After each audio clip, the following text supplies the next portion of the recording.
Neste mundo, as mulheres são responsáveis por lutar entre si e tomar posse de países, inclusive dos homens. Vocês devem estar se perguntando qual é a razão da dominação feminina. Simplesmente, a proporção entre homens e mulheres é desfavorável, com um homem para cada 9 mulheres. Isso deixa os homens de lado, como se fossem meras decorações. No caso das mulheres, se são poderosas ou têm um alto status, estão em alta demanda por muitos homens. Se não têm esse status, serão obrigadas a compartilhar seu homem com suas irmãs ou até mesmo com toda a comunidade. Muitos de vocês podem estar pensando, isso é o paraíso. Bem, estão certos. Eu penso mesmo, sem rodeios. No entanto, os homens neste mundo não compartilham da mesma opinião. Para eles, sentir-se excitado e feliz por estar rodeado de mulheres é algo inimaginável. Há um caso normal, que é o nosso protagonista, que renasceu nesse mundo, vindo do Japão. Isso torna impossível para ele não reagir diante de uma mulher, como veremos nessa história aqui. Capítulo 1. Me dói o jubileu. O protagonista está muito nervoso, pois está em uma audiência com a rainha. Mesmo após 2 anos desde que assumiu o feudo, não conseguiu se acostumar. Qual é a razão de seu nervosismo? A segunda princesa, da qual o protagonista é conselheiro, a princesa pede sua opinião. No entanto, o protagonista não consegue pensar em nada. Por que ele não consegue pensar em nada, vocês se perguntarão. Bem, a razão é a rainha Lancelot, uma mulher de coração frio e rosto de ferro, com 32 anos e 2 filhas. Então, o que está passando na cabeça do protagonista? Embora tenha uma expressão séria, por dentro está sofrendo, pois seu membro dói. A princesa está confusa, pois o protagonista não diz nada. A rainha, notando algo, pergunta se ele está insatisfeito e esclarece que se tiver alguma dúvida, deve expressá-la. Neste mundo onde os homens excitam mais dificilmente, o protagonista se destaca, já que esse estrangeiro de nosso mundo pensa diferente. No entanto, há um grande problema: se as pessoas perceberem isso, o protagonista será considerado um grande depravado. Então, qual era a solução do protagonista para evitar isso? Bem, muito fácil. Ele simplesmente usa um cinto de castidade de metal para preservar sua honra. Na verdade, sinto muita pena pelo protagonista. Imaginem-se em um mundo assim, incapaz de desfrutar porque seriam rotulados como loucos ou estranhos. Mas respeito o protagonista, que prefere sua honra em vez do prazer passageiro. Ele está preocupado, pois ver a rainha o estimula muito. Ele é virgem nesta vida e também foi na anterior. Ele questiona a rainha, pois não há motivo para que apenas ele e seu guarda estejam presentes na primeira batalha da princesa. Ela diz que não é necessária tanta ajuda para um simples grupo de bandidos. Isso faz com que o protagonista aperte seu punho até sangrar. Ele questiona a rainha sobre por que a primeira batalha da princesa é contra simples bandidos.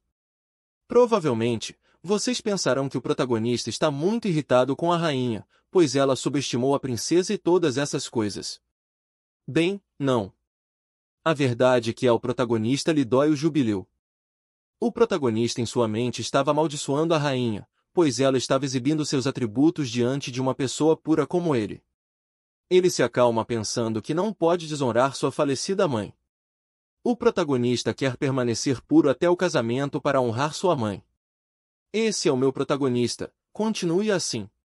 Mas para poder preservar sua pureza, ele precisa passar por este calvário, já que a esse passo seu amiguinho explodirá, pelo menos um deles o fará. Rapidamente, ele pensa em uma forma de escapar dessa situação, e no final, decide usar a princesa como escudo. Imaginem o quão desesperado o protagonista está, que sua melhor ideia é usar a princesa como escudo. O protagonista reclama com a rainha sobre o tratamento muito diferente que a segunda princesa recebe em comparação com a primeira princesa. Esta última teve sua primeira batalha contra Vilendor, em vez de simples bandidos, o que fará as pessoas pensarem que a segunda princesa é uma piada. Ele termina dizendo que, pelo bem da segunda princesa, ela deve reconsiderar sua decisão. E embora pareça irritado, na verdade, ele só quer que a rainha pare de olhar para ele e permita que seu amiguinho descanse. A segunda princesa, com firmeza, diz que não se preocupe, pois está acostumada a esse tratamento. A rainha diz que já é suficiente, pois a eliminação de bandidos também é uma tarefa importante, e pede que levantem a cabeça. Mas o protagonista se recusa, pois não suportaria ver o corpo pecaminoso da rainha. Meu Deus, só olhem para a rainha. Coloquem-se no lugar do protagonista, nem Deus poderia contar seu sofrimento. A rainha diz ao protagonista que a escute, e deixa claro que eliminar os bandidos é uma tarefa muito importante. Ela pergunta se ele menospreza os bandidos, mas o protagonista não presta atenção, pois está chegando ao seu limite. Literalmente, há sangue saindo de sua boca e nariz. O protagonista se levanta, fazendo as guardas reagirem para proteger a rainha. Lancelot diz ao protagonista para relaxar, já que o tem em alta estima. Assim, temos um vislumbre do passado do protagonista, conhecido como o Cavaleiro da Ira, e é mencionado que ele está abaixo da primeira princesa na hierarquia de comando devido a seus feitos na Batalha de Vilendor. Ele é considerado o herói da Grande Guerra, e dizem que nunca esquecerão seu serviço ao país. Mas o que mais me surpreende é como diabos ainda é virgem. O protagonista finalmente se acalmou, embora o sangue continue em seu nariz. A rainha diz que sabe o que o povo pensa de Valiere e diz para escutar atentamente. Ela deixa claro que não tem a intenção de mudar a batalha contra os bandidos, pois é um decreto real, e diz que não tem mais nada a dizer ao conselheiro da princesa. Mas logo com uma cara de estranha, ele pergunta se pode sair. A rainha permite que ele vá embora, enquanto o protagonista está feliz, pois seu amiguinho foi salvo fisicamente e moralmente. A princesa agradece ao protagonista por ser seu conselheiro, enquanto o protagonista a olha com seriedade, agradecendo mentalmente por ser plano ao contrário de sua mãe, que é a personificação da sensualidade. A princesa estava feliz, pensando que, graças ao protagonista, poderia obter dinheiro para uso militar pelo governo. Mas a rainha Lancelot estava pensando algo diferente. Depois da criação do protagonista, ela se arrependeu de tê-lo designado como conselheiro de sua filha, pois ele foi subutilizado. A expressão nos olhos do protagonista era firme, ele manteve sua honra diante da rainha e não recuou nenhum passo. É estranho ver a perspectiva da rainha, pensando que o protagonista é um homem que mantém sua honra e dignidade, mesmo diante dela. Bem, nós sabemos a verdade. E a rainha não está errada, embora as coisas não sejam exatamente como ela pensa. A rainha pensa que o protagonista está irritado, pois deve estar pensando que, mesmo com seu status de herói, lhe foram atribuídos simples bandidos, e ela percebe que o protagonista é difícil de lidar, já que tem muitas realizações, o que o torna um oponente muito cuidadoso. Mas ainda assim, a batalha não mudará para a segunda princesa, pois seu objetivo é garantir o trono da primeira princesa Anastasia e fortalecer a segunda princesa seria apenas um desperdício de recursos, o que a obrigou a usar sua autoridade real. A rainha também percebeu que o protagonista sorri para sua filha da mesma maneira que seu falecido marido. A rainha pensa que o protagonista deveria estar sob o comando da primeira princesa, já que ele a trata sem segundas intenções, o que o torna fascinante, a ponto de fazê-la desejar o protagonista. A rainha se pergunta se o protagonista era amado por todos, como era seu falecido esposo, e se suas filhas se interessarão pelo protagonista da mesma forma que ela. Que inveja, digo, pobre protagonista, será difícil para ele manter sua castidade, principalmente por causa da primeira princesa, que tem um afeto anormal pelo protagonista e está irritada por ele escolher a segunda princesa em vez dela. E ela é tão perigosa que até a rainha tem medo de interferir. A rainha está preocupada, pois a primeira princesa é conhecida por seu extenso histórico de guerra, ao contrário da segunda princesa, que é uma garota comum e gentil. Para complicar ainda mais, a conselheira de Anastasia é Astarte, a terceira duquesa exterminadora, e até mesmo, é alguém que desafia o protagonista. A rainha pensa que quando as princesas lutarem pelo trono, não haverá misericórdia, e até que uma das duas vá com Deus, a luta não terminará. E, ao contrário de Anastasia e Astarte, que são gênios, Valiere é comum e sempre teve medo de sua irmã, o que preocupa a rainha. Para evitar conflitos entre as princesas, a rainha planeja separar o protagonista e Valiere antes que seu vínculo se fortaleça mais. A rainha, a fim de acalmar os ânimos da primeira princesa Anastasia, diz a Valiere que se falhar na missão dos bandidos, o protagonista não será mais seu conselheiro, e ele estará sob as ordens de Anastasia. Mas, apesar de dizer isso, a rainha sabe que o protagonista é imparável. Valiere está em pânico, pois a situação se tornou um grande problema, e ela admite que é apenas a substituta de sua irmã, mas não pode acreditar que até ela pode perder o protagonista. Com lágrimas nos olhos, ela admite que sabia que isso poderia acontecer, mas se nega a aceita, pois ela encontrou primeiro o protagonista. Temos um flashback de 2 anos, onde vemos a segunda princesa de 12 anos falando com o protagonista de 19, que é seu conselheiro. Espera, como assim o protagonista tem 21 anos agora? Eu pensei que ele tinha uns 30, mas bem, sigamos assim. O protagonista olha para a princesa e suspira.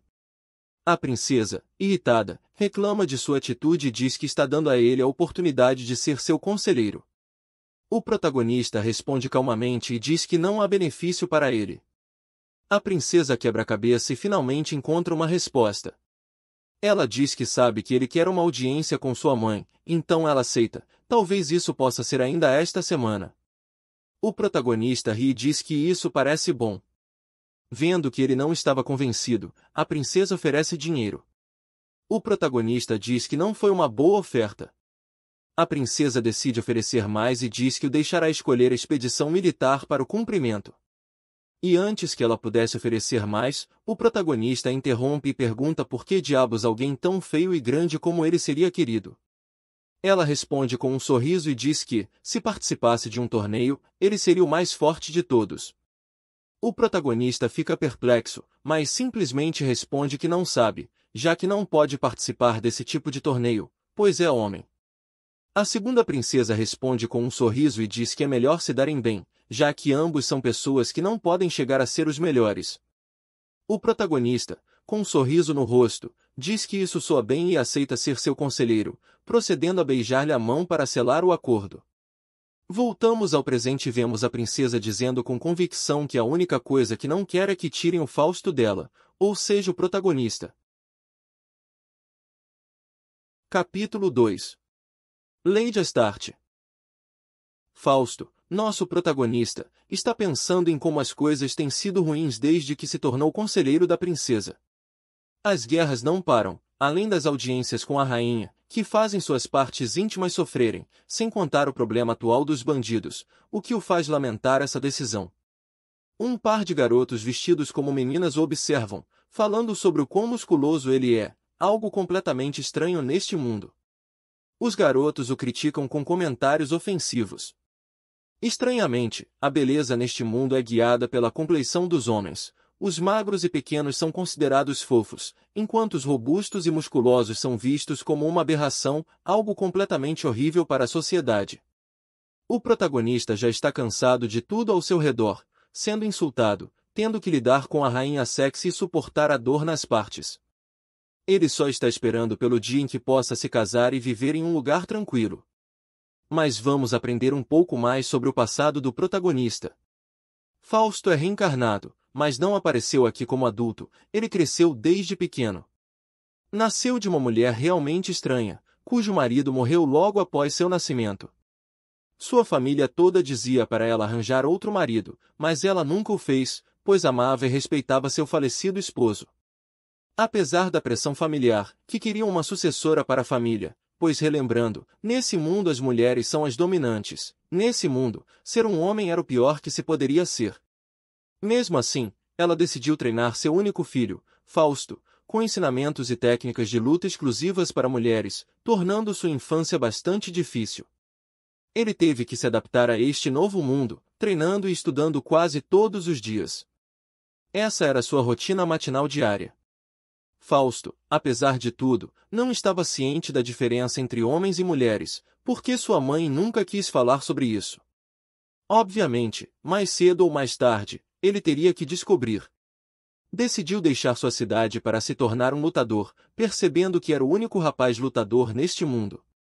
Pouco depois, sua mãe ficou doente, passando por seus últimos momentos. Apesar do seu estado decadente, ela sempre priorizou o treinamento de Fausto, não querendo que ele sofresse neste mundo terrível e desigual. Quando Fausto finalmente completou 20 anos e estava fisicamente pronto para viver por conta própria, sua mãe finalmente permitiu que a doença a derrotasse, pois seu objetivo foi alcançado. A doença a dominou completamente, fazendo-a morrer em uma idade bastante jovem, apenas 35 anos, quando ocorreu o fatídico evento. Nesse momento, Fausto percebeu a verdade que sua mãe escondia. Ela não queria se casar novamente para ter outra filha por herança, porque amava Fausto desde o momento em que nasceu até o último segundo de sua vida, amando com todo o coração. Por isso, ele poderia aceitar críticas sobre seu corpo, sua aparência física, até sobre ele mesmo, mas se zombassem de sua mãe, teriam cruzado a linha. O que esses garotos fizeram? Fausto os intimida, eles se encolhem e se escondem. Dizendo serem parte do conselho do sucessor do trono, Fausto parece não se importar com isso, determinado a puni-los espetando seus dedos nos narizes das garotas até romperem os vasos sanguíneos e sangrarem. Ao fazer isso, ele realmente se esquece de que, devido à sua aparência, está diante de um garoto. Nesse momento chega Astarte, encontrando uma cena delicada. Claro, ela fica chateada porque eram seus subordinados pessoais. Lembremos que os garotos não são uma mercadoria barata neste mundo, então ela pergunta por que Fausto os atacou do nada. Os garotos mentem, dizendo que não fizeram nada de errado e que Fausto os atacou de repente. Astarte pede a Fausto para sair, mas um dos garotos aproveita para zombar novamente, dizendo que com certeza, que sua mãe o adotou de algum país inimigo. Astarte o escuta e agora ela entende tudo. Foram eles que insultaram o protagonista em primeiro lugar, ficando irritada com os garotos por terem feito coisas tão estúpidas. Ela mesma os pune chutando um deles, que certamente mataria qualquer um, pois Astarte é conhecida por não ter compaixão por ninguém, seja homem ou mulher, sendo uma das mais ferozes no campo de batalha. Ela se desculpa pessoalmente com Fausto pela grosseria de seus subordinados, estando disposta a receber qualquer punição de Fausto. Nosso herói a perdoa, pois eles são companheiros de batalha há muito tempo, considerando-a uma boa amiga. Fausto gosta dela maravilhosamente porque sente que sua personalidade combina com a dele. Há apenas um pequeno problema com Astarte, ela sempre o coloca em situações estranhas sexualmente, apalpando-o sempre que surge uma oportunidade. Ela diz a ele para não se preocupar, pois aprendeu a se comportar, sabendo que não deveria fazer isso em público, pois seria considerado assédio sexual. Aproveitando o fato de estarem sozinhos, ela o apalpa, agora. Embora Fausto esteja certo, isso é assédio sexual em qualquer situação. Astarte tem uma forte atração por traseiros de todas as formas e tamanhos, mas o de Fausto lhe encanta demais, tanto que propõe devolver o que é dele para que agora possam fazer o que quiserem sem preocupações. Nosso protagonista, todo macho alfa, tenta resistir porque gostaria de se casar ainda com sua castidade pura, até que Astarte não vê problema, pois está disposta a se casar se ele desejar. Fausto está preocupado com onde ficaria sua herança se fizerem isso. Ela não desiste, propõe apenas serem amantes, e se ela tiver o filho de Fausto, ele herdaria seu território, assim não pertencendo mais à família Astarte. Fausto começa a considerar seriamente, não seria uma má ideia ter um filho e continuar herdando seus territórios. O único problema que o preocupa de certa forma é a crítica social. Ela continua provocando, dizendo que é completamente virgem e está disposta a dar a Fausto sua primeira vez. Nosso protagonista tem tanta sorte que até Astarte está disposta a pagar a ele para deixá-lo fazer o que quiser, embora, é claro, nosso protagonista pense que deveria ser ele quem paga, porque Astarte não é feia de jeito nenhum. Ela é uma beleza onde quer que você a veja. Fausto estava prestes a aceitar, prestes a cair em tentação, pensando seriamente que essa era uma boa ideia, porque ele suportou a dor nas partes íntimas por muito tempo. Astarte está prestes a triunfar, pois terá o homem que ama, até que, tarde demais, eles foram interrompidos por ninguém menos que a primeira sucessora ao trono, a filha da rainha, Anastasia. Ela chega repreendendo sua conselheira, já que ela estava prestes a roubar o homem que ela ama diante de seus olhos. A princesa está morta de ciúmes porque não quer permitir que esse relacionamento aconteça, fazendo com que a família real nunca aceite a união dessas duas pessoas por qualquer motivo. Ela repreende Fausto porque ele também deve recusar esse tipo de propostas indecentes, aproveitando este momento para pedir a ele que desista de ser conselheiro de sua irmã e se junte à sua facção. Mas Fausto recusa imediatamente. Ele sabe que não há chance para sua princesa assumir o trono, mas ainda assim ele ficará ao lado dela. Tudo isso por causa do carinho que ele tem, e porque Fausto também tem seus verdadeiros sentimentos. Anastasia o entende completamente porque isso é uma das coisas que ela ama no protagonista. Fausto é um homem verdadeiramente livre que expressa seus sentimentos sem medo, percebendo quanto ela está apaixonada por ele, já que ele foi seu primeiro amor desde que era uma menina. Ambas as garotas saem, mas não antes de incentivá-lo a enfrentar a batalha que se aproxima contra os bandidos, e sozinhas essas duas garotas começam a discutir o que acontecerá com Fausto, já que ambas o querem. Anastasia planeja forçá-lo a se casar com ela quando se tornar rainha, mas Astarte diz que dessa forma Fausto nunca a amara de verdade, apenas estaria ao lado dela criando uma mentira completa. Anastasia fica chateada porque Astarte é muito insistente, quase a forçando a desistir de seu primeiro amor. Mas Astarte não é estúpida, ela propõe algo melhor, e se elas compartilhassem? Bem, neste mundo isso não é visto com maus olhos, pelo menos não na classe baixa, mas para Anastasia é uma ideia um tanto retorcida, porque as garotas nobres geralmente não compartilham um homem, mas Astarte conhece os pontos fracos de sua rainha, perguntando que se apenas isso irá impedir ela de ter o homem que ama, fazendo ela corar. Bem, ela realmente quer estar com ele, mas por enquanto não quer falar sobre isso. Bem, ele terá um grande fardo enfrentando a grande batalha contra os bandidos, aceitando a proposta maluca de Astarte. Assim que a batalha terminar, essas duas mulheres loucas compartilharão Fausto. Pelos céus, Fausto, você é um homem de sorte.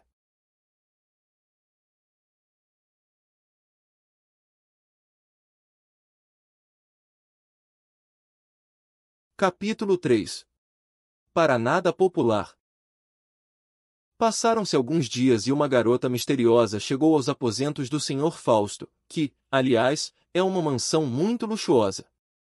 A garota é conhecida como Ingrid. Aparentemente, Fausto já estava esperando por ela, e ela ainda está surpresa com a enorme casa que Fausto tem sob seu comando. Aparentemente, foi a rainha quem deu a ela esta bela mansão. Bem, Fausto é um cara de sorte neste mundo. Ingrid, provedora para um nobre como o Sr. Fausto, trabalha em uma empresa que até fornecia para a mãe de Fausto, então ela conhece a família através das gerações. Fausto a recebe. O negócio de Ingrid não é tão grande, mas ela acredita que, se conquistar a confiança de Fausto, pode subir muito. Ingrid é responsável pelos pedidos de combate de Fausto, afiando suas espadas e cuidando de seu equipamento. Desta vez, Fausto fez um pedido especial, pedindo a ela para manter segredo. Bem, é algo bastante especial. Ele pede que ela ajuste o seu cinto de castidade, pois o atual lhe causa muita dor devido ao tamanho pequeno, precisando de um maior. Que titã é Fausto? Ingrid diz a ele que não pode mudar o tamanho. Infelizmente, essa não é uma opção para Fausto. A qualquer momento o cinto pode explodir, ou pior ainda, sua coisinha pode se acostumar a ficar trancada e nunca mais parar. Ingrid fica curiosa. Por que ele fica de pé em público? Bem, isso não é algo normal neste mundo. Fausto está cansado de explicar isso para todas as garotas, mas seu serviçal explica a Ingrid que os homens tendem a ter essas coisas quase o tempo todo, é só que os outros não notam tanto quanto Fausto. Ele pede a Ingrid para conseguir um cinto maior para ele. Ingrid muda de assunto porque parece que há rumores de que até mesmo Astarte quer sair com ele, sendo séria para Fausto. Isso é apenas uma brincadeira de amizade entre parceiros de combate, mas mesmo se não fosse, ele não teria pensado em aceitar. Bem, ele acredita que Astarte um dia encontrará um homem digno de estar ao seu lado, e ele não quer ter problemas no futuro por ser amante dela. Além disso, Fausto está animado com a ideia de um dia conseguir uma esposa e viver em paz ao lado dela. No entanto, ele não se considera popular entre as garotas. Ingrid é muito observadora, ela sabe que Fausto é popular entre as garotas, mesmo que ele diga o contrário. Ela também suspeita que Astarte está interessada seriamente em Fausto, então ela pensa que não conseguiria ninguém além dele. Ela também suspeita que o fato de a rainha ter dado a ele uma mansão enorme deve significar que alguém da família real está interessado nele. Nosso protagonista interrompe os pensamentos de Ingrid. Ela se desculpa por sua impolidez, voltando ao tópico principal. Parece que será impossível fazer um cinto de castidade maior sem que seja muito perceptível, então a única solução será aguentar um pouco mais, pelo menos até ele se casar. Sua assistente propõe que ele peça a sua princesa para conseguir para ele uma boa esposa. Mas, como ela está interessada nele, obviamente, sua assistente nunca fará isso. Sua ajudante já está cansada de estar na capital, e, portanto, ela pede a Fausto que apenas escolha alguém e retornem para seu território. Inclusive ela lança algumas indiretas, para que ele possa escolher ela, pois não se importam se são pessoas de alto status. Ela também sugere que ele tenha as guardas gosta de princesa à sua disposição. Mas ele não está interessado em nenhuma guarda da princesa, pois elas não têm lealdade à família real, nem orgulho como nobreza, pessoas que só buscam satisfazer seus humildes desejos, deixando a entender que são pessoas com pouco conhecimento. Mudando de cena, vemos a princesa recebendo a visita de uma pessoa, Rabine, uma de suas subordinadas, a qual está pedindo fundos para abrir um bordel, mas infelizmente só saberemos no próximo vídeo. Sendo assim, deixem-me saber suas opiniões nos comentários. Até a próxima! E aí, apaixonados por esse tipo de conteúdo exótico, gostaram? Se você curtiu esse resumo incrível e quer garantir que não vai perder nenhum conteúdo emocionante, inscreva-se agora mesmo no nosso canal. Não deixe essa oportunidade passar, clique no botão de inscrição e faça parte da nossa comunidade. Muito obrigado, deixe seu comentário e nos vemos no próximo vídeo.